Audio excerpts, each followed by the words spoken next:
இல்லை கனகாமரம் செடி பார்த்துருக்கீங்க, கனகாமரம் மரம் பார்த்துருக்கீங்களா? இங்கே பாருங்கள், நாங்கள் ஒரு தோட்டத்துக்கு வேலைக்கு வந்திருக்கிறோம்.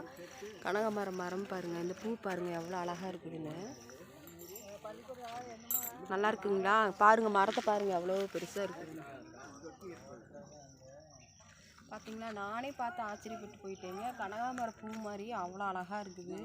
இது கூட மல்லிகைப்பூ வச்சு கட்டி தலையில் வச்சோம்னா ரொம்ப சூப்பராக இருக்கும். பாருங்களேன், கனகாமரம் பூ மாதிரியே இருக்குது. இது என்ன பூன்னு சொல்லி எனக்கு தெரியல. உங்களுக்கு தெரிஞ்சால் நீங்கள் எனக்கு கண்டிப்பாக கமெண்ட் பண்ணுங்கள், நானும் தெரிஞ்சுக்கிறேன். ஆனால் பார்த்தா இது கனகாமரம் பூ மாதிரி தாங்க இருக்குது. சரிங்களா? இப்போ நான் இந்த பூவை பறிக்கலான்னு பார்த்தேன். ஆனால் நம்ம பறித்து வைக்கிறதோட இந்த மரத்தில் இருக்கிறது எல்லோரும் பார்க்குறதுக்கு ரொம்ப அழகாக இருக்கும். அதனால் நான் இதை பறிக்கலை, மரத்துலேயே விட்டுறேங்க. சரிங்களா? இது என்ன பூன்னு சொல்லி கண்டிப்பாக நீங்கள் கமெண்ட் பண்ணணும், நான் தெரிஞ்சுக்கிறேன். உங்களுக்கு தெரிஞ்சிருந்துச்சுன்னா நீங்கள் கமெண்ட் பண்ணுங்கள். சரிங்களா? அப்புறம் எல்லோரும்